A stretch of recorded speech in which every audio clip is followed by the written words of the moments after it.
დღეს არის მე-7 ლექცია, ანუ იმ პირველი 6 ლექციანი ეტაპი მორჩა და ეხლა იწყება მეორე ეტაპი, რომელიც არის 12 ლექციანი. ჯერჯერობით ისე ვაგრძელებთ C#-ის ენის შესწავლას, უფრო სიღრმისეულად და ცოტა უფრო რთულ კომპონენტებსაც ვისწავლით ძალიან მალე.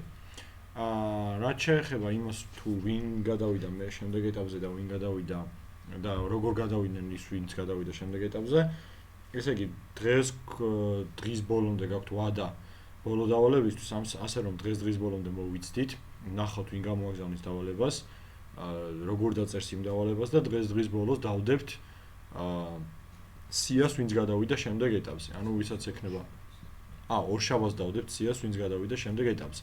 და სამშაბათს ჩემ ლექციაზე უკვე გეცნობათ ვინ უნდა მოხვიდეთ და ვინ არ უნდა მოხვიდეთ.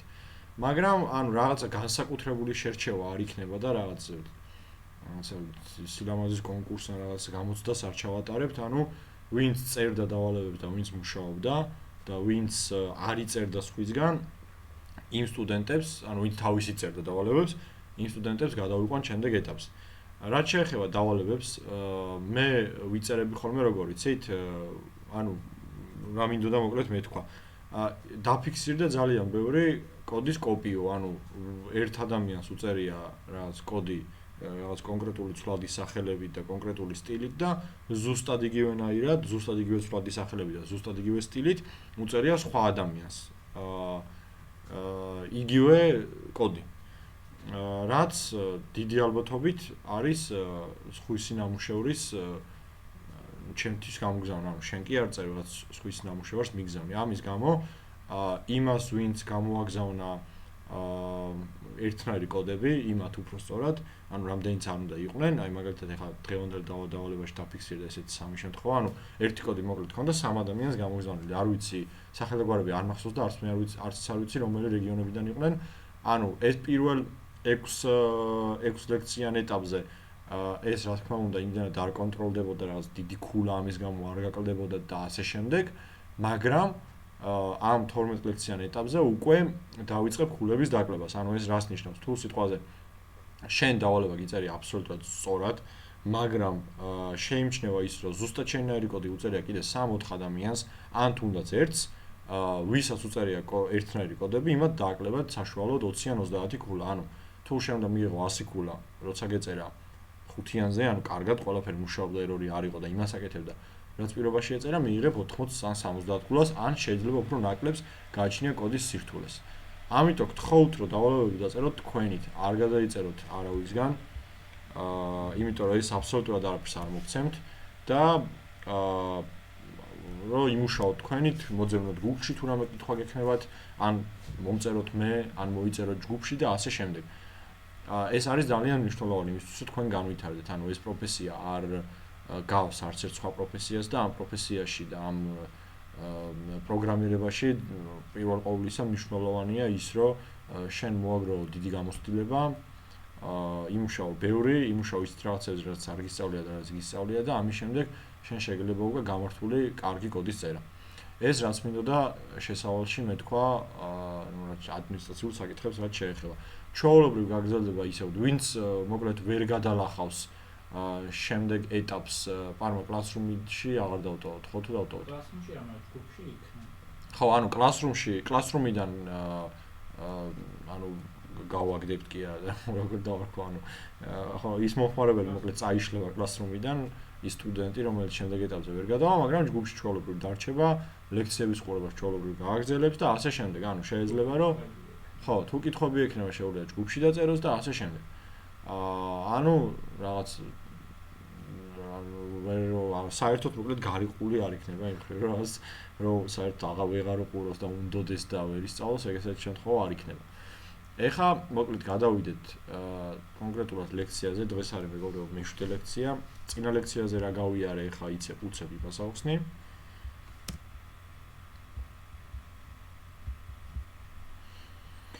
ესე იგი, წინა ლექციაზე როგორც მახსოვს, გავიარეთ კონტეინერები, გავიარეთ, რაღაც გაგვილია, გავიარეთ for ციკლი. for ციკლში თქვით, რომ და for ციკლისთვის თქვით, რომ ეს for ციკლი გვჭირდება იმისთვის, რომ რაღაც კონკრეტული ოპერაცია შევასრულოთ რამდენიმეჯერ, ან საერთოდ ბევრჯერ, რამდენჯერაც გვინდა და for ციკლის მუშაობის პრინციპი არის ესეთი, მაგალითად ეს კოდი for ციკლში არსებული კოდი შესრულდება 5-ჯერ. ხო, ამ შემთხვევაში 6-ჯერ შესრულდება, აქ შემიძლია ტოლობა, აი ესე რო იყოს შესრულდება 5-ჯერ, ადრე ესე იყო. ხო, როცა არის 0-ის ტოლი, სანამ ნაკლები იქნება 5-ზე, ეს არის 0, როცა იქნება 0, როცა იქნება 1, 2, 3, 4. მაშინ შესრულდება ეს კოდი.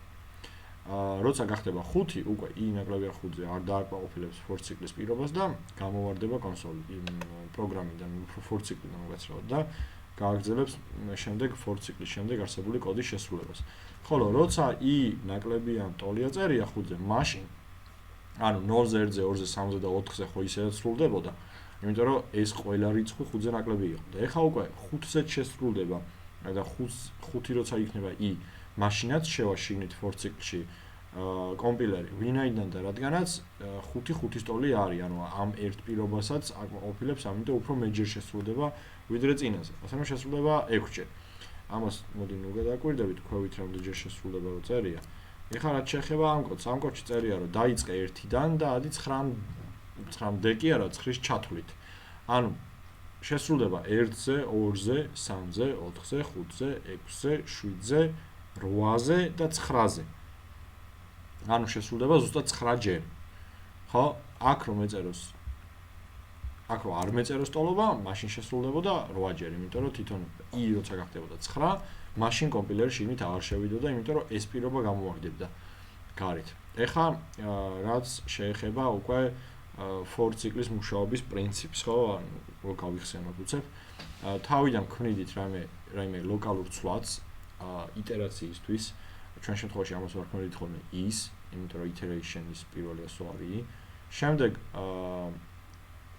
ვამოწმებდით პირობას, როცა ეს რიცხვი თვითონ iterაციისთვის განკუთვნილი აკმაყოფილებდა თუ არა პირობას, ნაკლები იყო თუ არა 9-ზე, ამ შემთხვევაში თავიდან არის 1, ასე რომ 1 ნაკლებია 9-ზე. თუ ეს პირობა დაკმაყოფილდებოდა, შევიდოდა და შეესრულებდა for ციკლში არსებულ კოდს. აქ შეიძლება მეგობრებო, ამ 2 ცალის სლეშის და მწვანე ხაზის ნაცვლად ეწეროს ნებისმიერი რაოდენობის ნებისმიერი სირთულის კოდი. და შესრულების შემდეგ, როცა გავიდოდა ბოლოში, ამ ბრჭყილთან დახურვის ბრჭყილთან მისვლის შემდეგ ადიოდა ისევ მაღლა for ციკლის პირობებში. მას ბოლოში უწერია, for ციკლის ბოლოში აქვს ერთ-ერთი პირობა, რომელიც iterაციის ცვლადს ზრდის. ამცირებს, მოკლედ ცვლის, რაც მნიშვნელოვანია. უკაცრავად. რაც მნიშვნელოვანია არის ის, რომ ეს iterაციის ცვლადი იცვლება, რომ ოდესღაც გაჩერდეს for ციკლი და არ გააგრძელოს უსასრულო ტრიალი. რაღაცა შემაფერხებელი პირობა უნდა ქონდეს. iterაციის ცვლადი რო გაიზრდება, შემდეგ გადმოვა ისევ წინ, შეამოწმებს პირობას, iterაციის ცვლადის შეცვლის შემდეგ ისევ თუ აკმაყოფილებს პირობას და თუ ისევ აკმაყოფილებს პირობას, მაშინ ისევ შევაშიგნით კოდში და გააგრძელებს იგივე ციკლზე ტრიალს. int i-უდრის 1 ამ პირობასთან მიდის მხოლოდ ერთხელ, როცა მოხდება for ციკლში პირველად შესვლა. მას შემდეგ უკვე ამ შეზღუდვასა და iterაციის ცვლილების პირობას შორის ტრიალებს. ნახავს შეზღუდვას, ჩავადაბლა, მერე გაზრდის iterაციის ცვლას, ისევ ნახავს შეზღუდვას და ასე შემდეგ. და ეს იქამდე იტრიალებს, მანამ სანამ შეზღუდვა არ გამოაგდებს გარეთ. მანამ სანამ ეს პირობა, დასმული პირობა, რომ ნაკლები უნდა იყოს 9-ზე და ასევე ტოლი, სანამ სრულდება, მანამდე for ციკლი იმუშავებს. როცა ეს პირობა აღარ შესრულდება, for ციკლი შეწყვეტს მუშაობას. for ციკლი მეგობრებო, წინაზე ვნახეთ კიდევაც, რომ კარგი არის იმასთან, რა ქვია, მასივებთან და ლისტებთან. ხო, რაც არის კონტეინერის ტიპის ცვლადები, ხო, კომპონენტები, აბსოლუტურად ყველაფერთან for list-ი არის კარგი. ჩვენ ასევე ვნახეთ list-ი რა იყო. ჩვენ იმის წინა ლექციაზე ვისწავლეთ array იყო კონტეინერის ტიპის ცვლადი, ესე რომ ვთქვათ, რომელშიც შეგვეძლო, რომ ჩაგვეყარა ერთნაირი ტიპის ბევრი ცვლადები. მაგალითად, შეგვეძლო, რომ გავეკეთებინა კონტეინერი int-ებისთვის. ეს ნიშნავდა, რომ შეგვეძლო ბევრი int-ი, სიტყვაზე 10 ცალი რიცხვი დაგვემახსოვრებინა იმ ერთ კონკრეტულ ადგილზე. list-ი ძალიან გავს array-ის იმით, რომ, უბრალოდ გავს array-ის იმით, რომ შეგვიძლია, რომ list-იც გამოვიყენოთ ზუსტად იგივენაირად, გავაკეთოთ კონტეინერი, რომელშიც ჩავყრით ერთნაირი ტიპის რიცხვებს ან სტრინგებს ან ჩარებს და ასე შემდეგ, ანუ ტიპს მნიშვნელობა არ აქვს, შეგვიძლია ნებისმიერ ტიპის სვლადი დავამახსოვროთ შიგნით. მაგრამ ლისტი განსხვავდებოდა array-ისგან იმით, რომ ჩვენ შეგვეძლო რომ ლისტისთვის თავიდანვე არ მიგვეთითებინა ზომა, რომ რამდენი ელემენტიანი უნდა ყოფილიყო ესა თუ ის ლისტი და შემდეგ როცა გვექნებოდა შიგნით ჩასაგდები ელემენტი, მერე დაგვემატებინა შიგნით რაიმე. ანუ შეგვეძლო რომ თავიდანვე არ გვეთქვა რომ შენ უნდა იყო 5 ელემენტიანი და 5 ელემენტზე მეტ შენ ვეღარ დაიტევ, რომ მქონდეს 6 ელემენტი, მე 6 ელემენტს ვერ ჩავაგდებ შიგნით. ლისტი ამით განსხვავდებოდა array-ისგან. ეხლა რაც შეეხება იმას, რომ აი აქ რო იყოს რიცხვი. ანუ ჩვენ შეიძლება დავწეროთ ესეთი კოდიც. მოდი რას ვიზავ, ვიცი? ამ კოდს ახლა მე უკვე დავწერ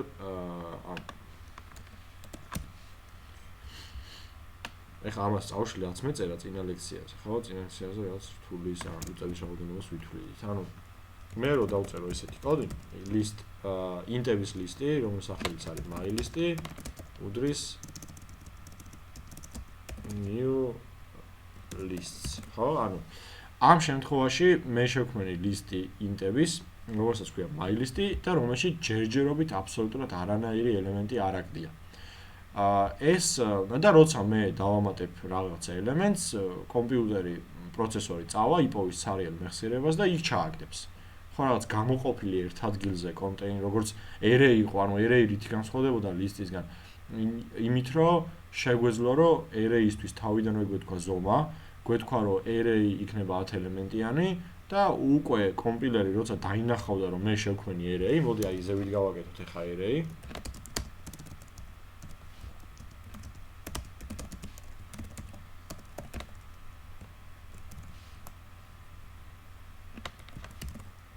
აი ხა მეგობრებო, მე აქ გავაკეთე 5 ელემენტიანი array, ანუ ზევით მაქვს 5 ელემენტიანი array, ანუ მასივი და ქვევით მაქვს არ ჯერჯერობით არც ერთ ელემენტიანი ლისტი, ანუ ცარიელი ლისტი. ეს ორი იმით განსხვავდება ერთმანეთისგან, რომ როცა ვაკეთებ array-ს, კომპილერმა უთხრა, რომ გამომიყავი 5 ადგილი, ხეშად რო ვთქვათ, 5 ცალი რიცხვისთვის და უკვე კომპილერმა 5 ადგილი იპოვა 5 ცალი int-ისთვის და გამოყო და მიანიჭა და იცის მოკლედ რომ ეს სჭირდება array-ს. ქვევით დაწერილ კოდს რაც შეეხება, ქვევით მეგობრებო არის ლისტი, რომლისთვისაც ჯერ აბსოლუტურად არც ერთი უჯრა მეხსიერების გამოყოფილი არ არის. ანუ ლისტი არის აბსოლუტურად ცარიელი. ლისტის, ანუ array-ის შემთხვევაში, როცა მე ვამატებ ახალ ელემენტს array-ში, ამ შემთხვევაში იქვე ეძებს იმ უკვე გამოყოფილ ადგილებში, რომელია ცარიელი და შემდეგ, ანუ უბრალოდ კი არა, ეძებს უკვე იცის რომ ამ რიცხვისთვის ადგილი არის გამოყოფილი და იმ კონკრეტულ ადგილზე უკვე აგდებს. თუ დავამატეთ ისეთი ელემენტი, რომელიც უკვე აღარ ეტევა array-ში, იმ შემთხვევაში უკვე კომპილერი აუმიგდებს შეცდომას, errors, ხო? გახსოვს index was outside of the bound of the array, ესეთი ის იყო, რომ ეს ინდექსი, რომელზეც შენ გინდა რომ მიწვდე, არის ცვლად იმ საზღვრებს გარეთ. თვითონ ინდექსაცია ხდება როგორც array-ში, ასევე list-ში და ასევე უმრავლესობა კონტეინერის ტიპის ელემენტებში, კონტეინერის ტიპის ცვლადებში, ბევრ პროგრამირების ენაში იწყება 0-დან, ანუ პირველი ელემენტის ინდექსი არის 0 და ასე შემდეგ. ამაზე ჩვენ უკვე ბევრი ვისაუბრეთ.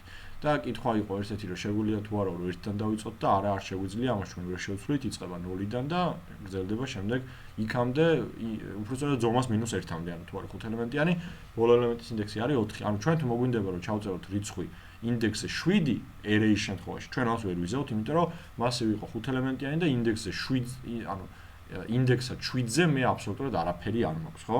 ეხლა რაც შეეხება ლისტი თავიდან არ არის, თავიდანვე არ აქვს ნათქვამი, რომ უნდა იყოს ამდენი ელემენტიანი, თუ რამდენი ელემენტი უნდა გამოიყოს ამ კონკრეტული ლისტისთვის, ამიტომ სულ თავიდან ლისტი არის როგორ? თეთრი ფონიო, ხო, დამავიწყდა ეგ. ბოდიშით მეგობრებო, დამავიწყდა.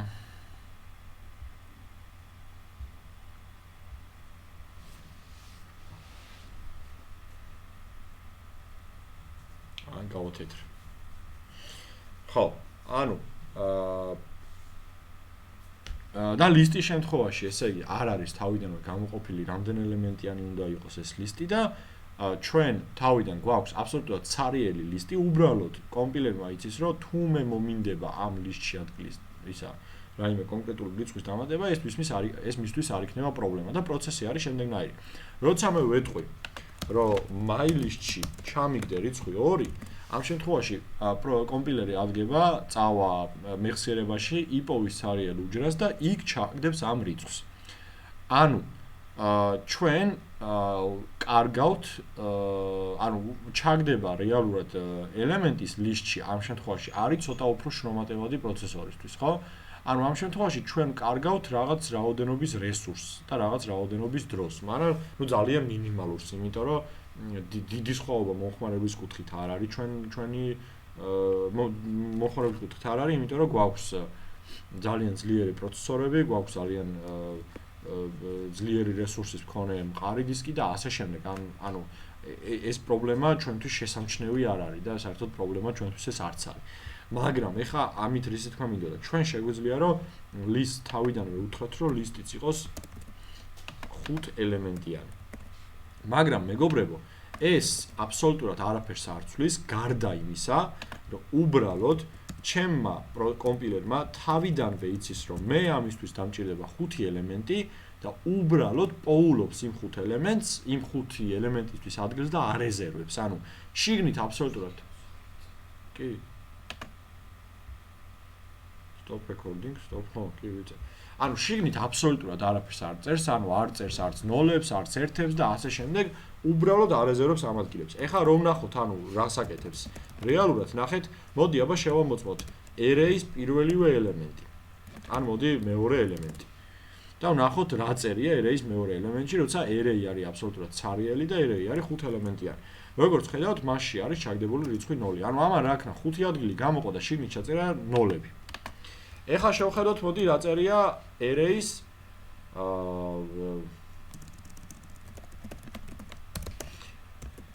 array-ის მეორე ან მესამე ელემენტში რა წერია. ეხლა რომ გავუშვებ უკვე array-ის მესამე ელემენტში, ნახეთ, რომ მომინდა რომ მიმწვდარიყავი array-ის მესამე ელემენტს, ამომიგდო შეცდომა.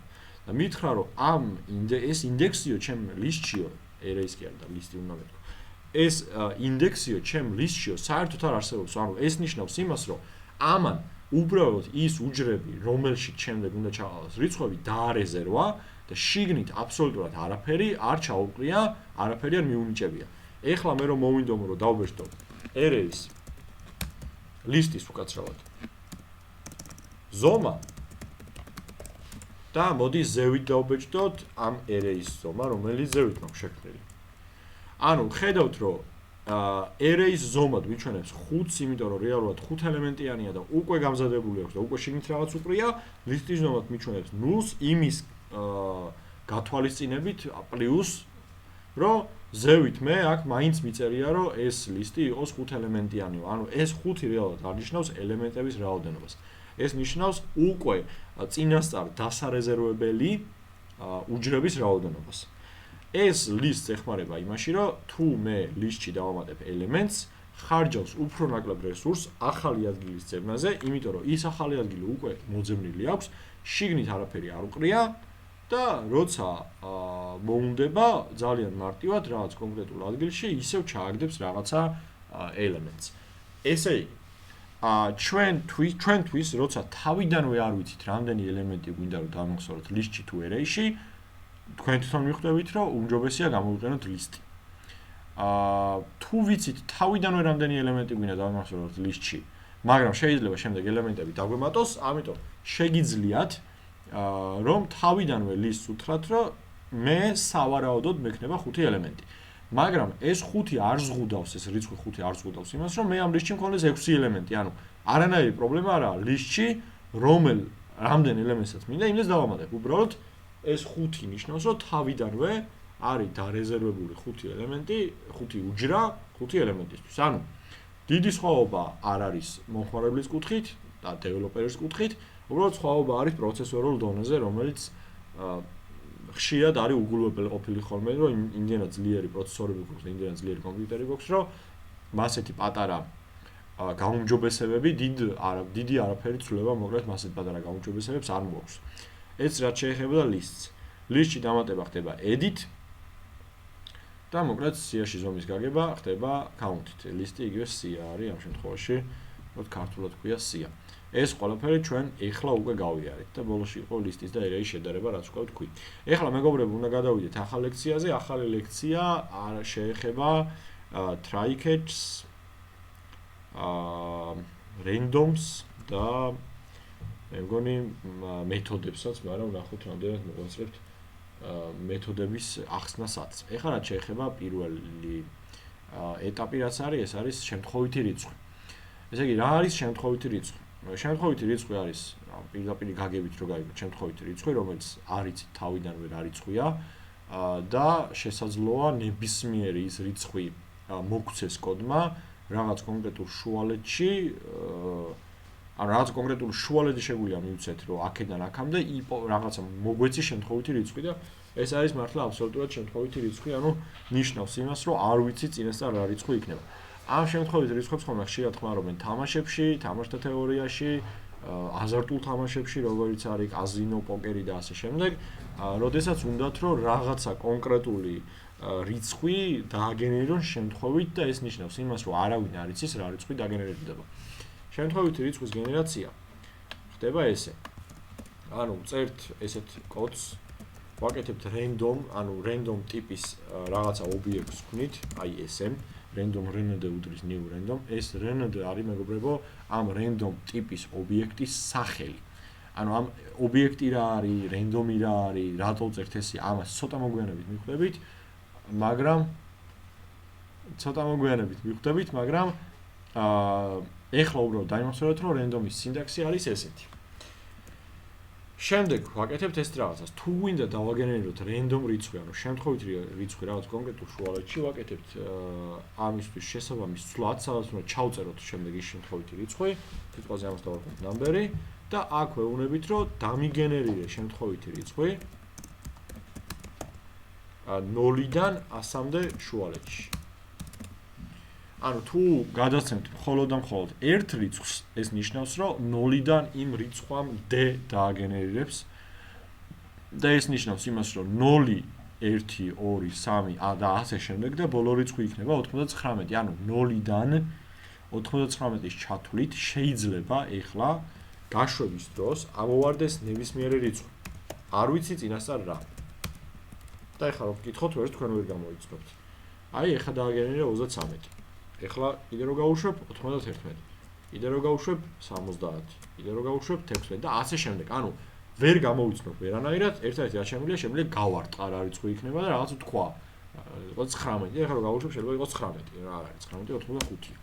ანუ ვერანაირად ვერ გამოვიცნობ რა რიცხვი შეიძლება იყოს, იმიტომ რომ ეს ანუ ალგორითმი რა პრინციპით მუშაობს და პრინციპი არის ის, რომ აგენერებს ყოველ ჯერზე შემთხვევითად რიცხვს და რაღაცა კონკრეტული განსაზღვრული ალგორითმი რომ ჯერ ეს დააგენერე, მერე ეს დააგენერე არ გვაქვს. rnd მეგობრებო არის ჩემს მიერ შექმნილი სახელი, მე დავარქვი ეს სახელი და აქ შემიძლია დავარქვა ნებისმიერი სახელი, რაც მინდა. ანუ ეს rnd მჭირდება იმისთვის, რომ აი next მეთოდი გაუშვა და იმ მეთოდს გადავცე რიცხვი 100 და აი rnd წერტილი next 100 აი ეს დამიბრუნებს შემთხვევით რიცხვს და იმ შემთხვევით რიცხვს მე ჩავწერ number-ში. თუ მე შემთხვევითი რიცხვის დასაგენერებელ მეთოდს გადავეცი ორი რიცხვი სიტყვაზე 30 და ანუ 30 მძიმე 100. ეს ნიშნავს იმას, რომ შემთხვევითი რიცხვი უნდა დამიგენეროს 30-დან 100-მდე.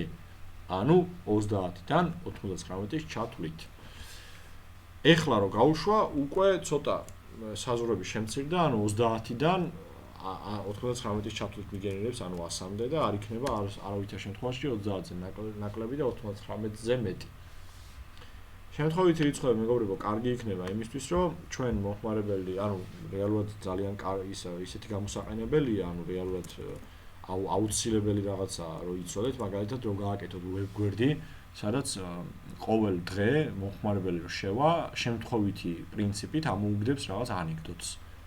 ხო, ან რაღაც საინტერესო ამბავს, ან შემთხვევითი პრინციპით ამოუგდებს news, რაღაც სიახლეს, ხო? აი, აბსოლუტურად ამ ყველაფერში, რასაც გინდათ რომ შემთხვევითად, ანუ არ გინდათ რომ რაღაცა ავტომატიზირებული იყოს და გაწერილი იყოს, რომ ესქენი და გინდათ რომ რაღაცა შემთხვევითად მოხდეს, ხო? ამ შემთხვევაში სწორედ გამოიყენება ხოლმე შემთხვევითი რიცხვების დასაგენერებელი მეთოდი, ამ შემთხვევაში ეს C# პროგრამირების ენაში. სხვა პროგრამირების ენაში კიდე სხვა მეთოდები არსებობს.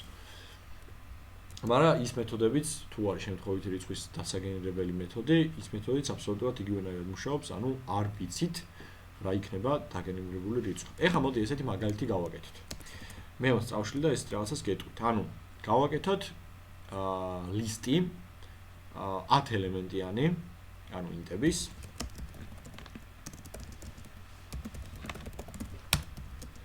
და 10 ელემენტიან ლისტში შევინახოთ შემთხვევითი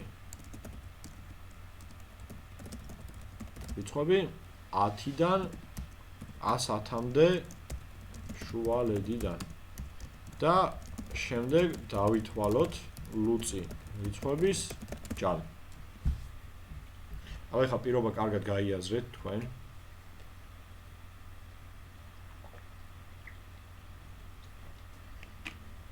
ანუ ესე იგი მჭირდება ლისტი, ანუ C 10 ელემენტიანი, ეს იმისთვის რომ დავიმახსოვრო 10 რიცხვი შიგნით. მე შიგნით დავიმახსოვრო რეალურად 10 რიცხვს, რომელიც იქნება შემთხვევითად შერჩეული 10-დან 100-მდე. რა თქმა უნდა, წინასწარ არ ამიცნობნება რა რიცხვები იქნება ესენი. და შემდეგ ამ შემთხვევითი რიცხვებიდან უნდა ვნახო რომელია ლუწი. და ის ლუწი რიცხვი უნდა დავიმახსოვრო, უბრალოდ დავიმახსოვრო კი არა, ის ლუწი რიცხვები, იმ ლუწი რიცხვების ჯამი უნდა დავითვალო, ანუ უნდა გავიგო ლუწი რიცხვების ჯამი ამ 10 შემთხვევითად დაგენერებული რიცხვის. მოდი მაშინ დავიწყოთ მუშაობა.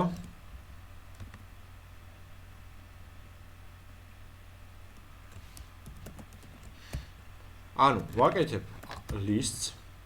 ეხლა ნახეთ, აქ რეალურად ლისტი 10 ელემენტიანი, ანუ თავიდანვე შემიძლია კი უთხრა, რომ 10 ელემენტი მინდა რომ დავიმახსოვრო, მაგრამ ეს არ წყვეტს 10 ელემენტიანი იქნება თუ 100 ელემენტიანი, ანუ ეს ჩანაწერი ცოტა ლოგიკას მოკლებულია. შემიძლია მეთქვა, რომ ლისტი და მე დავლა პირობაში მეთქვა, რომ შევინახოთ 10 შემთხვევითი რიცხვი და ეს უკვე იმას ნიშნავს, რომ იმ ლისტში 10 შემთხვევითი რიცხვი უნდა დავიმახსოვრო. ეხლა კითხვა არის მეგობრებო ჭოპორტიდან ესეთი, რომ შემთხვევითი რიცხვი ორჯერ ერთი და იგივე შეიძლება გამოვიდეს თუ სულ სხვადასხვა ამოვაო. ანუ შემთხვევითი რიცხვის მუღამი ის არის, რომ არ ვიცით, შეიძლება იგივე ამოვიდეს, შეიძლება სხვადასხვა ამოვიდეს, ასე რომ რა თქმა უნდა შეიძლება რომ თეორიულად, რა თქმა უნდა, რომ ორჯერ და მეტჯერაც ამოვიდეს იგივე რიცხვი, მაგრამ ეხლა წარმოიდგინეთ, როცა 100 რიცხვიდან აგდებ შემთხვევითად რაიმე რიცხვს, ერთი რიცხვის ამოსვლის ალბათობა ხო არის 1 100-თან. იგივე რიცხვი რომ კიდე ერთხელ ამოვიდეს, კიდე ანუ ალბათობა არის 1 100-თან და ასე შემდეგ. ანუ მოკლედ ძალიან უნდა ეგ იგივეა, რომ ჯეკპოტს რომ მოიგებ ერთხელ, მეორეჯერ თუ შეიძლება რომ მეორე გათამაშებაში მოიგო, ანუ რაღაც იგივე ტიპის ალბათობა შეიძლება დაითვალა. ხო, ანუ თეორიულად შესაძლებელია, მაგრამ პრაქტიკულად რაღაც ძალიან რთული არის ამის გაკეთება, მაგრამ შეიძლება რომ 3-ჯერაც, 4-ჯერაც, 5-ჯერაც, მაგრამ მე არასდროს ეგეთი შემთხვევა არ მქონია, ყოველ ჯერზე შემთხვევითი რიცხვი ამოვარდეს ერთი და იგივე. მაგრამ რაღაც რთულია მოკლედ, ხო, რაღაც მაგის გარტყმა. მით უმეტეს თუ დიდი, ანუ რაღაცა 5 რიცხვში რო აგდებდეს შეიძლება, მაგრამ 1000 რიცხვში როცა აგდებ, ცოტა უფრო პრაქტიკულად ესეთია რა, შეიძლება 1000 ჯერ გაუშვა და მაინც ვერ ამოვაგდო ორჯერ ერთ და იგივე რიცხვი. კაი, გავაკეთოთ ესე იგი ლისტი. ლისტი ავარქვათ სახელი, სიტყვაზე int არა მოიცა integer container და ამ ლისტს უთხრათ რომ იყოს ინტების და ვუთხრათ რომ 10 ადგილი დაარეზერვე. ეს დარეზერვება არ ნიშნავს არავითარ შემთხვევაში რაც ვთქვი კონკრეტული 10 ადგილის გამოყოფას. ეს არის უბრალოდ შენახვა 10 ადგილის და შეგვიძლია ამ ლისტს მე რამდენი ელემენტიც გვინდა ისე იმდენი დავამატოთ. ანუ z არ ექნება არანაირი პრობლემა. განსხვავებით array-ისგან. array-ში თუ 10 ელემენტი მაქვს, მეც ვეღარ დავამატებ. თავიდანვე თუ ვთქვი რომ 10 ელემენტიანი იყავი. და დავატრიალოთ for ციკლი 1-დან 10-მდე, რომ ზუსტად 10 ჯერ დატრიალდეს. და ვუთხრათ რომ შექმენი მოდი ეს რაღაც ვთქვათ, ეს random რიცხვის დასაგენერებელი ობიექტი გავაკეთოთ გარეთ. ვუთხრათ რომ ეს random პატარა ასოებით, მე randoms დავარქმევ, მოკლედ პატარა ასოებით. შემიძლია რაც მინდა ის დავარქმევ, მაგრამ პატარა ასოებით დავარქმევ, მოდი randoms. გარეთ გავაკეთოთ ეს და ეს random-ი დაგჭირდება იმისთვის, რომ ის მეთოდი გამოვიძახოთ, რომელიც აგენერებს შემთხვევით რიცხვებს. და ეხლა დავწერ ესეთ რაღაცას. ანუ lists-ს რაც დავარქვი integer containers იმაში ჩავაგდებ დაგენერირებულ რიცხვს 10-დან 100-მდე შუალედში. ანუ ნახეთ, აი ეს, რაც ახლა მე მოვნიშნე, ეს ყოველ ჯერზე დამიბრუნებს შემთხვევით რიცხვს 10-დან 100-მდე. იმ შემთხვევით რიცხვს add მეთოდის დახმარებით, ეს ხო add-ის ფრჩხილებში წერი, ეს ნიშნავს, რომ ის რო დაბრუნდება add-ის ფრჩხილებში, add-ი ადგება და ამ რიცხვს ჩააგდებს ლისტში. მიგხვდით ხო? და შემდეგ ქნათ ესეთი რაღაც. ახლიდან გადაუვაროთ თლიან მასივს, list-ს უკაცრავად. აკვე შემიძლია მეგობრებო დავწერო list ისა integer container count-ი, იმიტომ რომ უკვე 10 ელემენტი მიდია შიგნით და count-ი უკვე 10-ს დამიბრუნებს წინა for-ისგან განსხვავებით. წინ რომ ეხმარა count-ი დამიბრუნებდა 0-ს. და ეხლა უნდა გავიგო იმ list-ში რა რიცხვებიც მიყრია, იქიდან რომელია ლუწი და თუ ვიპოვე ლუწი, ის უნდა ჩავაგდო რაღაცა ცვლადში და იქ უნდა ავჯამო. ანუ სადღაც ერთ ცვლადში უნდა მოვაგროვო ლუწი რიცხვების ჯამი. ლუწი რიცხვების ჯამი ნიშნავს, რომ ლუწი უნდა დავუმატო, მე ისე ლუწი უნდა დავუმატო, მე ისე ლუწი, ანუ რომელიც არის ლუწი, შეგიძლია უნდა ჩავაგდო. ეხლა გარეთ გავაკეთებ int sum ცვლადს, რომელიც თავიდან იქნება 0 და მე აქ ვეთქვი, რომ თუ ის რიცხვი, რომელზეც დგეხარ, იხო თავიდან იქნება 0 1 2 3 10-მდე. 10 აღარ იქნება, 9 იქნება. და თუ i არის 0, integer i-ური არის პირველი ელემენტი. თუ i არის 1, integer 1 არის მეორე ელემენტი. integer 2 არის მესამე ელემენტი და ასე შემდეგ. integer 9 იქნება ბოლო ელემენტი.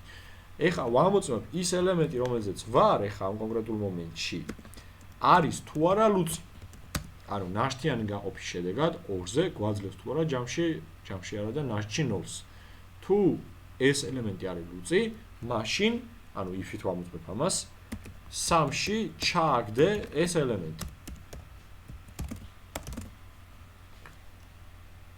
ხო? ანუ ეხლა მე საბოლოო ჯამში 3-ში, ანუ 3 ცვლადში რომ მორჩება კოდის შესრულება,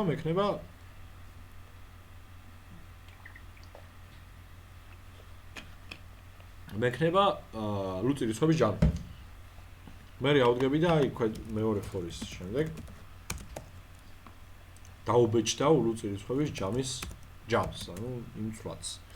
ეხლა რომ გავუშვა, დაიბეჭდა 354. ესე იგი 354 არის ის 10 შემთხვევითად ნაპოვნი რიცხვიდან აღებული ლუწი რიცხვები და იმათი ჯამი. ეხლა მოდი ვნახოთ. ეხლა რო გავუშვა, ეხლა ნახეთ სხვა რიცხვი იქნება 202. ეხლა რო გავუშვა, ისევ სხვა რიცხვი იქნება, რომ ყოველ ჯერზე იმ 10 შემთხვევით რიცხვს აგენერებს სხვადასხვას, ანუ ერთ და იგივე რიცხვს კი არ აგენერებს, ამიტომ ჯამიც ერთმანეთისგან განსხვავდება. ეხლა მოდი ვნახოთ რა რიცხვებს აგენერებს თვითონ ეს მასივის ლისტში ჩაყრის დროს ეს მეთოდი. და ამიტომ რა ვქნათ, იცი? შემთხვევითად დაგენერებული რიცხვი დავიმახსოვრეთ რაიმე ცვლადში. აი ეს გავიტანოთ გარეთ, ანუ აი აქ. და მე ეს რიცხვი ჩავაგდოთ აქ და ამავდროულად ეს რიცხვი დავბეჭდოთ კონსოლში, რომ დავინახოთ თან რა შვება. ეხლა რომ გავუშვა, ნახეთ, დამიგენერირა 53, 24 და ასე შემდეგ 107-მდე და უკვე 220 არის ჯამი. მოდი ჯამი რო იყოს გამოყოფილი, აქ უთხრათ, რომ ჯამი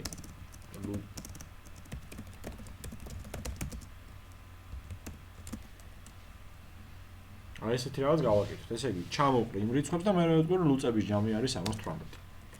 ისევ ჩამოვყრი იმ რიცხვებს და მე ვეთქვი, რომ ლუწების ჯამი არის 226. ხო? მოდი ახლა დავითვალოთ კენტების ჯამიც. და კენტების ჯამი კიდე ცალკე გამოვიტანოთ. ხო? ესე იგი, მე კენტების ჯამისთვის უნდა გავაკეთო კიდევ ერთი ცვლადი, სადაც უკვე კენტების ჯამს დავითვლი.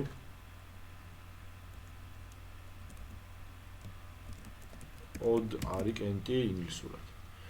ანუ od 3-ში მე ჩავუყრი კენტ რიცხვებს და od 3-ში საბოლოო ჯამში მე მექნება კენტების ჯამი. და ეხლა წავალ და აი აქ რომ ამოწმებდი თუ ლუწია 3-ში ჩააგდეო, აქ ვეთქვი რომ თუ ლუწი არ არის, ანუ else, მაშინ ჩამიგდე od 3-ში ეს რიცხვი. ნუ რიცხვი მეგობრებო, ან ლუწი იქნება, ან კენტი იქნება. ერთიანი აქ არ გვაქვს, ისე ნოლიანი აქ არ გვაქვს, იმიტომ რომ შემთხვევით რიცხვები 10-დან 100-მდე არის, ან ნოლიანი არ იქნება, 0 არც ლუწი, არც კენტი, მაგრამ ჩვენ შემთხვევაში პროგრამირების კუთხით ეს 0 ითვლება, რომ არის ლუწი, იმიტომ რომ ლუწი არის რიცხვი, რომელიც 2-ზე ნაშთიანი გაყოფის შედეგად გაძლევს 0-ს. 0 2-ზე გაიყოფა, ნაშთი გაძლევს 0-ს. ამიტომ თვლით ხოლმე, რომ 0 არის ლუწი, მაგრამ საერთოდ 0 არც ლუწია და არც კენტია. და ეხლა რასაც ჩვება არის შემდეგი, რომ თუ ამოწმებს რიცხვი არის თუ არა ლუწი. აი აქ. და თუ რიცხვი არის ლუწი, მაშინ შევა if-ის ფრჩხილებში, if-ის ტანჩში და შეასრულებს ამ მოქმედებას, რომ ეტყვის, რომ ეს რიცხვი, ეს ლუწი რიცხვი ჩააგდე 3 ცვლადში. ხოლო თუ არ არის ლუწი, ანუ else და თუ არ არის ლუწი, მაშინ არის კენტი ყველა ვარიანტში, იმიტომ რომ მეტი იქ დაისახეობა არ გვაქვს ამ ლუწი ან კენტი, მაშინ ჩააგდებს კენტების ჯამში. და ბოლოს ვეუბნები, რომ ლუწების ჯამი არის ესა და ეს და ცალკე ხაზზე გამოვიტან, რომ კენტების ჯამი არის 23 და ეხლა გამომიტანა, რომ ლუწების ჯამი არის 54, კენტების ჯამი არის 520, აი ძალიან ბევრი კენტი იყო. ეხლა უფრო ნაკლები კენტია, უფრო მეტი ლუწი არის და ასე შემდეგ. უბრალოდ შეიძლება პატარა რიცხვები იყო ლუწი და ბევრი უბრალოდ არ ყოფილა, ცოტა უბრალოდ არ ყოფილა. შემდეგ გაშვებაზე კიდევ სხვა შედეგი იქნება და ასე შემდეგ.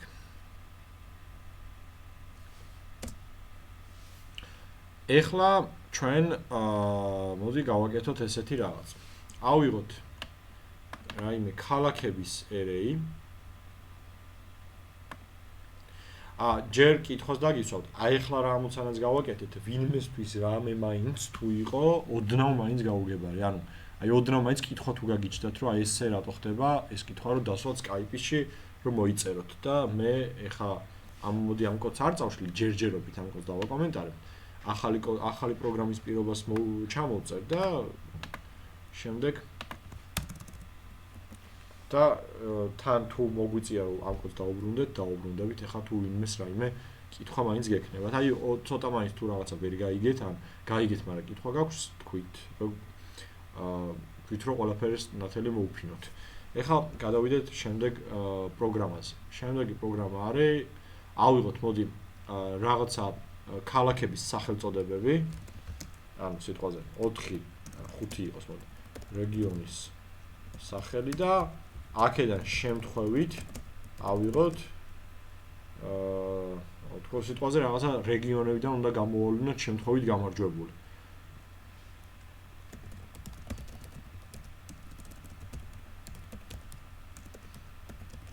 ანუ ლოტოტრონიც იგივე პრინციპია, ხო, იქ შემთხვევით იღებენ ხოლმე იქიდან სიტყვაზე აი ქართული ლოტოს კომპანია რო არის, იქაც შემთხვევით უნდა ამოვარდეს ის რიცხვები, რომლებიც ვარდება ხოლმე, ხო, ანუ რაღაც წინასწარ განსაზღვრული რიცხვები წესით არ უნდა იყოს, ხო? ნუ შეიძლება არც არის. ეხა ესეთი რაღაც გავაკეთოთ, ესე იგი. გავაკეთოთ მასივი, რომელიც იქნება string-ების მეგობრებო, იმიტომ რომ რეგიონების სახელები უნდა დავიმახსოვრო.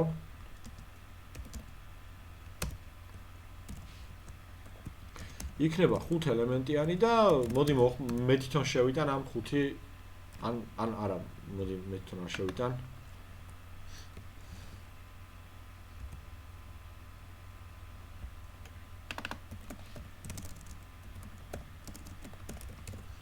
აქ უნდა ყოფილიყო string-ი და აქ უნდა ყოფილიყო სახელი, შემთხვევით სახელი დავარქვი string-ი.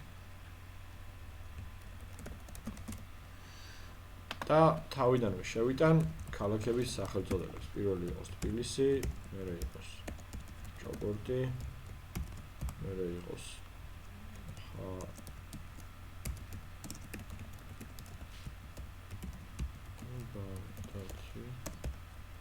და ჩვენი ზუიდი. და ეხა რა ვთქვი მე, რომ შემთხვევითად მინდა, რომ რაიმე ქალაქი აქედან ამოვიღო. ანუ შემთხვევითად array-დან რომ რაიმე ქალაქი ამოვიღო, უნდა შემთხვევითად დავაგენერირო ინდექსი.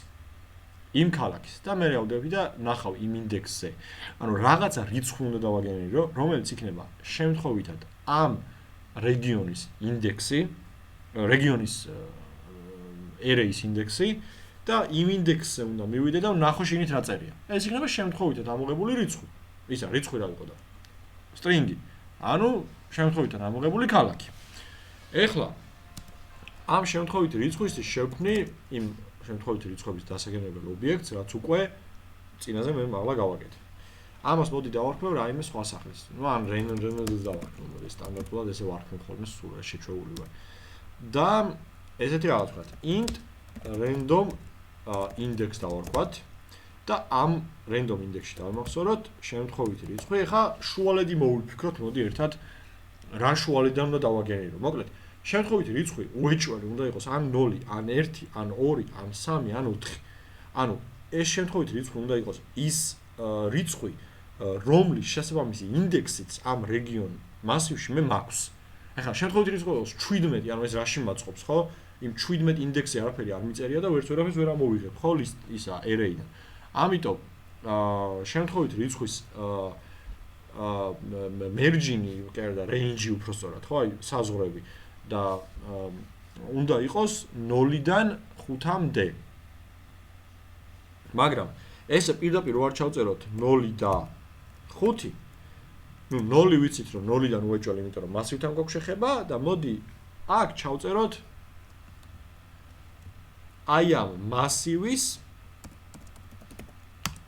ზომა. მასივის ზომა არის მეგობრებო 5. ანუ უთხრათ რომ შენ უნდა ამიგენერო შემთხვევით რიცხვი 0-დან მასივის ზომამდე.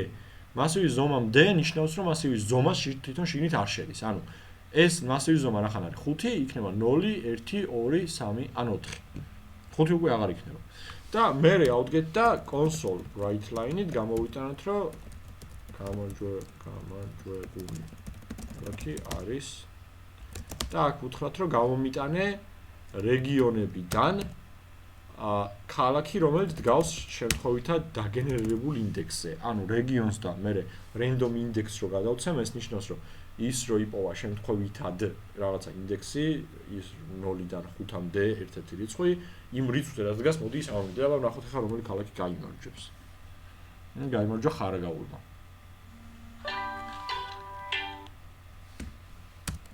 შემდეგ ჯერზე გაიმარჯვა ჭოპორტმა. მერე ბაღდათმა. მერე თბილისმა. მერე ისევ ჭოპორტმა. მერე ისევ თბილისმა. მერე ხარაგაულმა. მერე თბილისმა და ასე რა. ეს არ ვიცით თავიდანვე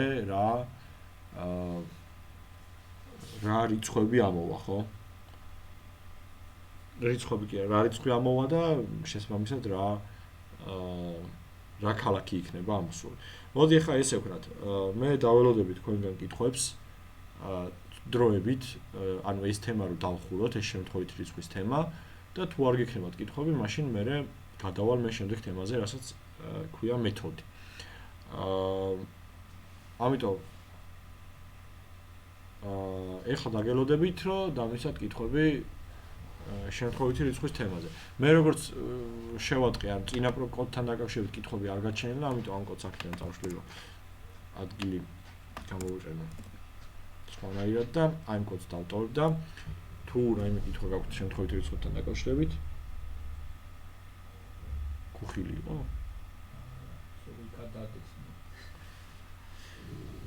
ხო, რომ დასვათ, თუ გაქვთ რაიმე კითხვა თუ არა და მაშინ გავაგრძელებ, აი მოვიდეს თქვენამდე ეს სიტყვა.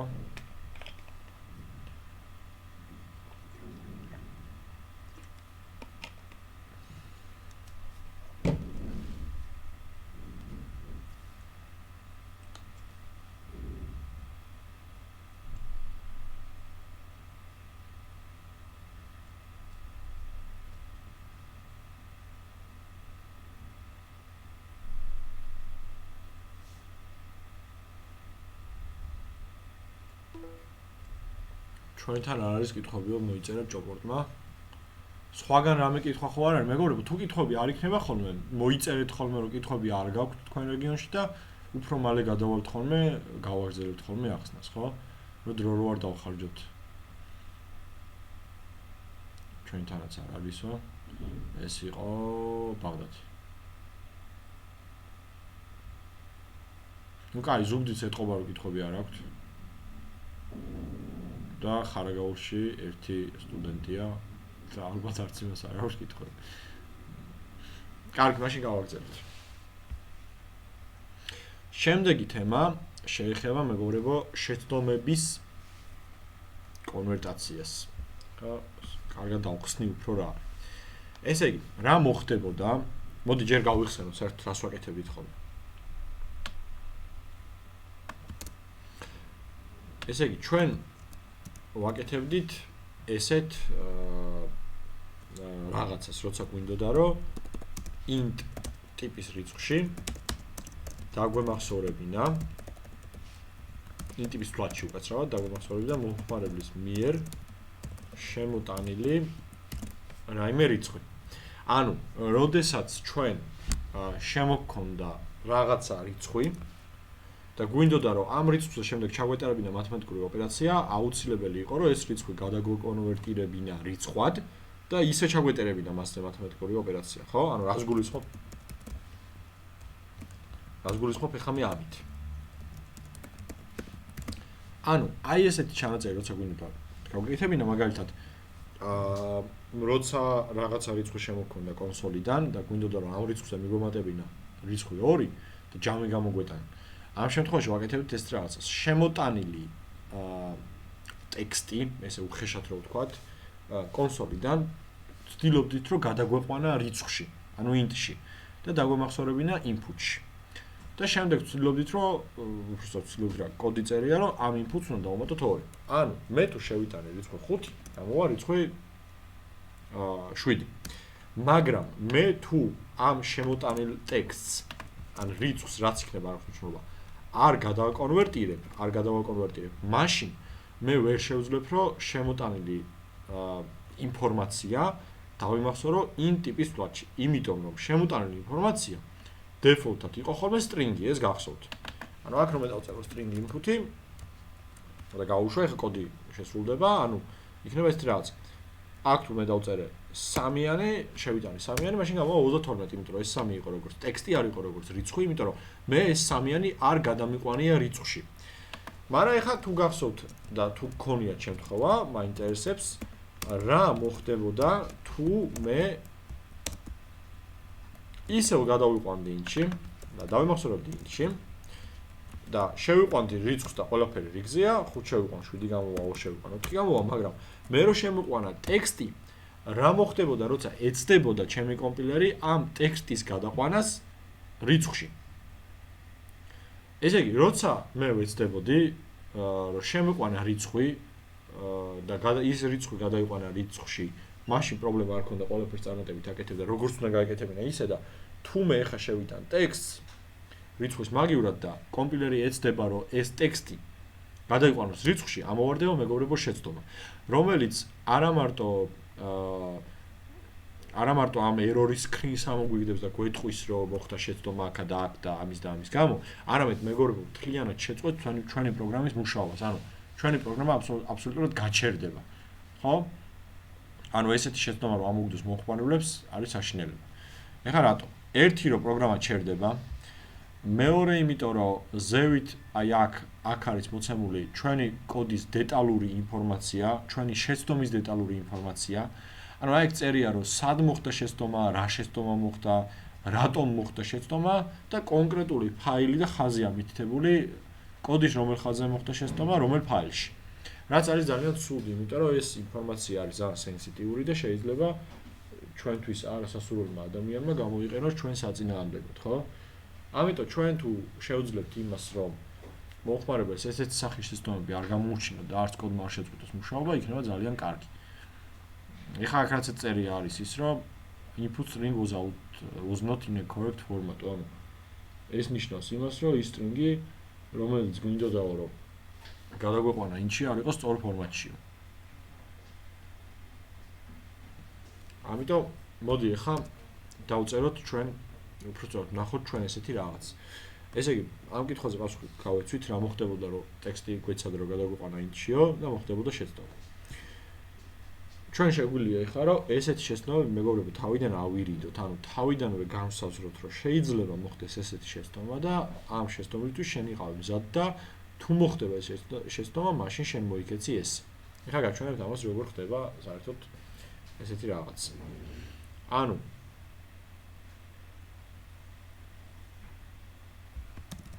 ჩვენ შეგვიძლია გავაკეთოთ ესეთი ჩანაწერი. ანუ ის სადაც ვფიქრობთ რომ მოხდება შეცდომა, ჩავსვათ ესეთ ფრჩხილებში. ხო? ანუ try დავწეროთ და ესეთ სისტემურ ფრჩხილებში მოვაქციოთ ის ნაწილი, სადაც ვფიქრობთ რომ შეიძლება მოხდეს შეცდომა. შემდეგ წერთ keyword catches და ამ catch პარამეტრად, ну ამ ფრჩხილებში ესეთ რაღაცას ვწერთ, exceptions ვწერთ და შემდეგ ვარქმევთ რასაც გვინდა, მაგალითად დავარქვათ ex. და ამ catch-საც უკეთებთ ესეთ ორცალ ფრჩხილს. ანუ ეს არის catch-ის ტანი. ჩვენ მე არ დავწეროთ ესეთი რაღაც, რომ გამომიტანე კონსოლში იმ შეცდომის message. ანუ ჩვენ ახლა დავწერეთ ესეთი რაღაც. აი ცოტა უფრო გასაგებად რომ გავაკეთოთ ისე. ჩვენ გვაჩნდება ესეთი რაღაც. ანუ თუ შეცდომა მოხდება try ბლოკში, ანუ აი ამ ფრჩხილსა და ამ ფრჩხილს შორის არსებულ კოდში, მაშინ კომპილერი წავა პირდაპირ catch-ში. ანუ თუ x სადღაც მოხდა შეცდომა, ეგრევე გადავა catch-ში. ანუ დაანებებს იქ კოდის შესრულებას თავს, თუ ამ ხაზზე მოხდა შეცდომა, ქვედა ხაზს აღარ შეასრულებს და წავა catch-ში. და catch-ში ესეთი რაღაც ხდება. ვეუბნები რომ აი exception x-ი არის exception არის ტიპი, როგორც ვთქვათ, int ტიპი არის რიცხვის ტიპი, ეს exception-ი არის error-ების ტიპი, error-ების კლასის ტიპი და x-ში დაიმახსოვრებს ყველა იმ ინფორმაციას error-ის შესახებ, რომელი error-იც მოხდა ზევით. ანუ x წერტილი message იქნება ზევით მომხდარი error-ის message.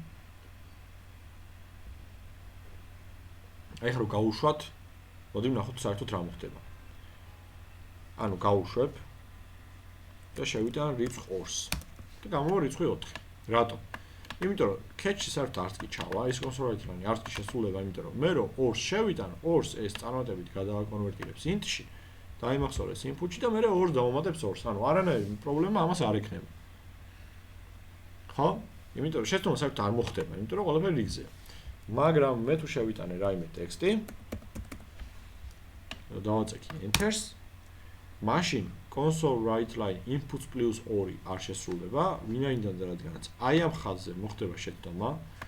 ამ ხაზზე შეცდომის მიზეზი იყო ის, რომ ჩვენ შევიტანეთ string-ი და გვინდოდა გადაგვეკონვერტირებინა int-ში, ჩვენ არ შეგვიტანია პირდაპირ რიცხვი. ამის გამო, ამ შეცდომის გამო try ბლოკში რახან მოხდა ეს ყველაფერი, წავა catch-ში. x-ში აი ამ რაც გავალურჯე, აი ამ ცვლადში ესე რომ ვთქვათ, დაიმახსოვრებს ყველანაირ ინფორმაციას ზევით მომხდარი error-ის შესახებ. მე შემიძლია მომხმარებელს ძალიან მარტივად გამოუტანო იმ შეცდომის message-ი. ეს message-ი მეგობრებო სახელი მე კი არ დავარქვი, ანუ ეს არის keyword-ი, ანუ ეს x წერტილს რო დაწერთ, აქ გეუბნებათ რომ რისი გამოტანა გინდა. მე ესა და ეს მაქვს და აქ message-ს რო დავკრიფავ, გამოვა ის message-ი, რომელიც იმ შეცდომის message-ი, რომელიც შეცდომა მოხდა ზევით. ეს კარგი რატოა? ესე იგი, პირველი კარგი იმიტოა, რომ ჩვენ მოხმარებელს არ ვტვირთოთ რაიმე დამატებითი ინფორმაციით და ისეთი სენსიტიური ინფორმაციით, რომელიც წეღან ამოვარდა შეცდომის დროს და პლუს ამას პროგრამა არ წვეთს მუშაობას, ანუ პროგრამა არ გაჩერებულა, პროგრამა აგზელებს მუშაობას, უბრალოდ გადავიდა catch-ში და მივიდა იმ მომენტამდე, რის მერე უკვე აღარაფერი აღარ წერია. ეხლა ამის სამაგალითოდ ჩვენ შეგვიძლია გავაკეთოთ ესეთი რაღაც. მოდი ჯერ წავშალოთ ესენი. try catch-ის ამბავი და დავტოვოთ ეს კოდი და ამ კოდის შემდეგ დავწეროთ console write line ბოლო ხაზი. ხო, ანუ console write line ბოლო ხაზი დაებეჭდება იმ შემთხვევაში, თუ არ მოხდება შეცდომა და ყველაფერი იქნება წარმატებით, ყველაფერი შესრულება წარმატებით. ანუ ეს რას ნიშნავს? თუ მე შევიტან რიცხვს, რიცხვი გადავაკონვერტირდება ტექსტუალური იყო თავიდან და ეხლა რიცხვში და დამახსოვრდება input-ში, მე შეიკრიბება ეს და ეს რო შეიკრიბება და ყველაფერი რიგზე იქნება, მე დაიბეჭდება ბოლო ხაზი, ესე ტექსტი. ანუ რიცხვი თუ შევიტანე და enter თუ დავაკლიკე, აიჯამება და ბოლოს გამოვა ბოლო ხაზი. ხო? ანუ ყველაფერი იგზია. მაგრამ თუ მე შევიტანე ტექსტი, იმ ბოლო ხაზამდე საერთოდ არც კი მივა, იმიტომ რომ ზევითვე შეცდომა მოვარდება და კოდი შეწყვეტს მუშაობას. ანუ ამ შემთხვევაში ამოვარდა შეცდომა მე-17 ხაზზე, ანუ აი აქ, კოდმა შეწყვეტა მუშაობა და აღარ გააგრძელა ქვევით არსებული ხაზების შესრულება. ეხლა მოდი ვნახოთ რა მოხდებოდა, რომ ეს ყოფილიყო try catch-ში. ანუ ჯერ ვნახოთ ის შემთხვევა, როდესაც რიცხვს შევიტან. რიცხვს შევიტან, ყველაფერი ისე მოხდება, როგორც და მოხდარიყო. რატომ? იმიტომ რომ აქ შეცდომა არ ამოვარდება, input-ში დამახსოვრდება 2, console write line-ით გამოვა 2+2 ანუ 4. catch საერთოდ გადაახტება, catch იმ შემთხვევაში შედის, როცა შეცდომა ხდება და ეხლა შეცდომა არ მოხდარა და ბოლო ხაზი წერია console write line ბოლო ხაზი და ისევ დაიბეჭდება ბოლო ხაზი. ეხლა ვნახოთ ის შემთხვევა, როცა შევიტან ტექსტს. აი ნახეთ მაშინ რა მოხდა მეგობრებო, კოდმა მუშაობა არც ეხლა არ შეწყვიტა, როგორც წინა try catch-ის შემთხვევაში, ანუ არანაირი პრობლემა არ ყოფილა.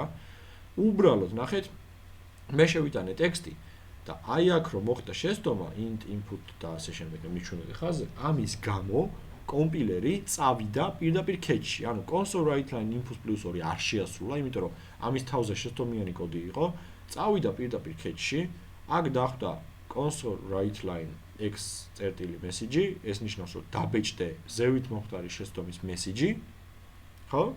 და ამ catch-დანაც რომ გამოვიდა, ჩვეულებრივ გააგრძელა მუშაობა და რაც დახვდა, ის გააკეთა. დახვდა ბრძანება რომ დამიწერე კონსოლში, დაწერა კონსოლში. რაც არ უნდა დაუწეროთ, იმას ყველაფერს აბსოლუტურად ეს გააკეთებს უპრობლემოდ.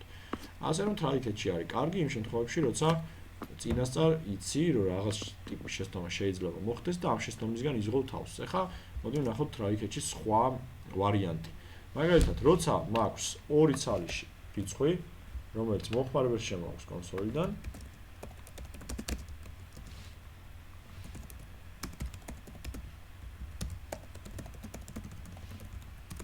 და მე მინდა რომ შემდეგ console write line-ში გამოვიტანო ამ 2 რიცხვის ერთმანეთზე გაყოფის შედეგი.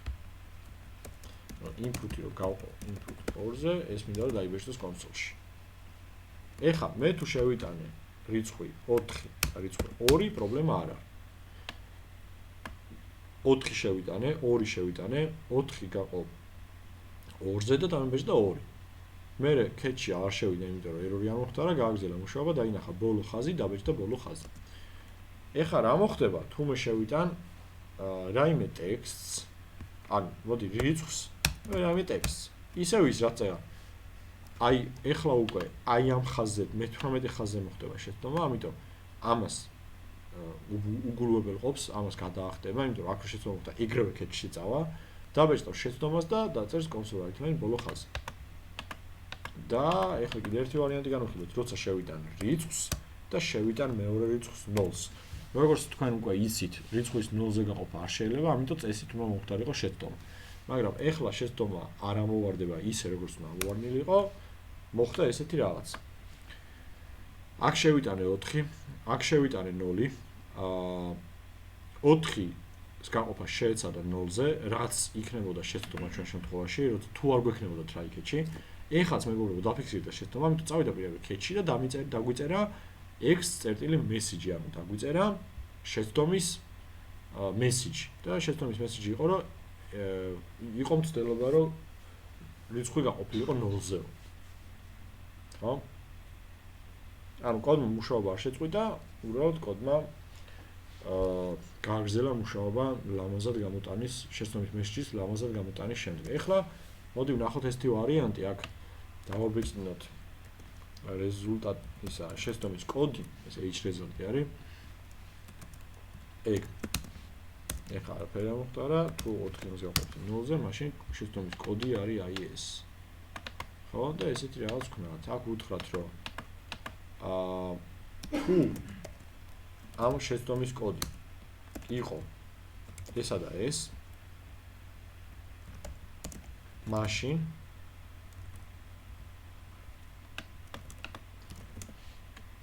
ის შენი მესიჯი კი არ გამომიტანო, რასაც სტანდარტულად გამოგაქვს ხოლმე ინგლისური სიტყვებით, ინგლისური ასოებით. გამომიტანა ესეთი რაღაც, რომ იყო წერილობა 0-ზე გაყოფის, რაც არ შეიძლება.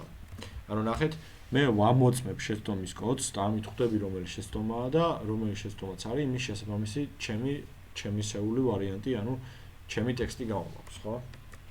თუ მე 4-ის გაყოფა მოვინდომენ 0-ზე, მაშინ ამოვარდება, რომ იყო მცდელობა 0-ზე გაყოფის, რაც არ შეიძლება. ანუ რაც მოვთხარი, ის ამოვარდება. ეხლა მოდი გავიგოთ ის ვარიანტი, მოიცათ, ეხლა გავიგოთ უცებ ის ვარიანტი, როდესაც რიცხვი შემქონდა არასწორად, ანუ შემქონდა ტექსტი. იმ ვარიანტსაც x message x result-ი მინდა. ანუ ეხლა ნახოთ ჩვენ ის ვარიანტი, როდესაც შევიტან ტექსტს. ტექსტის შეტანის კოდი, ამ შეცდომის კოდი არის ეს. ამას დავაკოპირებ და ესეთ რაღაცას ვეტყვილო. თუ კოდი იყო ეს, მაშინ გააკეთე ეს და თუ კოდი არ იყო ეს, მაგრამ იყო ეს კოდი უკვე ვიცი, რომ ტექსტი როცა შემაქვს რიცხვის მაგივრად მაგის კოდია. მაშინ გავმიტანე კონსოლში რომ მოიტანე რიცხვი და არა ტექსტი. ეხლა ნახეთ უკვე თუ შევიტანე ორი რიცხვი და აქედან ერთ-ერთი იყო 0, მეორე იყო 0 და 0-ზე გაყოფის მცდელობა იყო, ჩემი ტექსტი გამოვაქვს. თუ შევიტანე ტექსტი, ისევ ჩემი ტექსტი გამოვაქვს. ანუ უკვე შემიძლია რომ ჩემი custom error-ის ისენი დავწერო. ანუ მე თვითონ შევქმნა error-ის ტექსტი და უთხრა რომ თუ ეს მოხდა, ეს ტექსტი გამოვიტანე, თუ ის მოხდა, ის ტექსტი გამოვიტანე. ესე შემიძლია რომ გავიგო მომხმარებელს უფრო ზუსტი ინფორმაცია მივაწოდო. მეგობრებო, მე მინდა რომ ამ თემით დღევანდელი ლექცია დავასრულოთ, კითხვები თუ გაქვს რაიმე გთხოვთ რომ გამოვაგზავნოთ და ამასთან და რენდომ რიცხვებთან დაკავშირებით გექნებათ ორი დავალება სამშაბათისთვის. ამიტომ თუ გაქვთ რაიმე კითხვა, მე ხომ მოვიცდი, გთხოვთ რომ მოვწეროთ. თუ არ გაქვთ კითხვა, ჯობს რომ ესაც მოგწეროთ. ეს ნამდვილად კარგად გასაგებია Try-Catch-ი, რაც მე ახლა ახსენე, ძალიან საჭირო და გამოყენებადი კომპონენტია იმ ხრივ, რომ ჩვენ შეგვიძლია რომ თავიდანვე განსაზღვროთ რა ერორი შეიძლება მოხდეს და იმ ერორის დამუშავება შეგვიძლია გავაკეთოთ ჩვენ. ანუ თავი დავიზღვიოთ და თავიდან ავიცილოთ ეს ერორი. რომ უცებ მომხმარებელი, რომელსაც რაღაც რიცხვები შეყავს ან რაღაც ტექსტი შეყავს ან საერთოდ რაღაც საკეთებს, არ ამოუგდოს ის ტექსტი, რომელიც მისთვის არის გაუგებარი და საერთოდ რა თქვა რომ შედიხართ თქო საიტებს და რაღაც უცნაური ერორები რო ვარდება ხოლმე თქვენს ხო გაუგებარიან ჯობს რომ ადამიანურ ენაზე ეწეროს რა მოხდა და რა უნდა გავაკეთო. ანუ მეორედ უნდა ვცადო თუ რამეს ხო უნდა ვქნა. ბაღდათიდან დაწერეს რომ არ გვაქვს კითხვებიო, ასევე ზუგდიდიდან დაწერეს რომ არ გვაქვს კითხვებიო.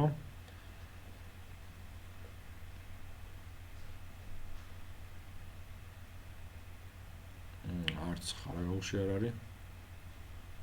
მოკლედ დავალება გექნებათ ორი ცალი დავალება, ერთი იქნება random რიცხვებზე, მეორე იქნება Try-Catch-ზე. ან შეიძლება ორივე random რიცხვებზე იყოს, ნახოთ, მოკლედ დავწერთ თვითონ ამ ყველაფერს კლასში. დავალებას მოგცემ დღეს. და როგორც უკვე გითხარით, დღეს არა და ორშაბათს საღამოს დავბეჭდავთ, დავწერთ ჯგუფში ვინ გადავიდა შემდეგ ეტაპზე, ვინც დავალებას აკეთებდა. ნახვამდის მეგობრებო, სამშაბათამდე.